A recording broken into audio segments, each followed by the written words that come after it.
খুব সহজ পদ্ধতিতে নারকেলের নাড়ু কিভাবে বানাবেন। প্রথমে নারকেলটাকে কুড়িয়ে নিতে হবে।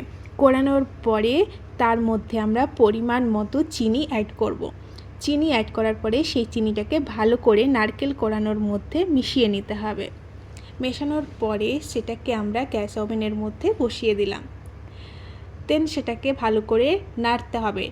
যখন দেখবেন একটু পাক হয়ে এসছে তখন ভাববেন সেটা হয়ে গেছে। সেটাকে আমরা নামিয়ে নেব। নামিয়ে নেওয়ার পরে একটু ঠান্ডা করে আমরা সেটাকে গোল পাক দিয়ে নেব নাড়ুর আকৃতিতে। তাহলেই হয়ে যাবে আমাদের নারকেল নাড়ু।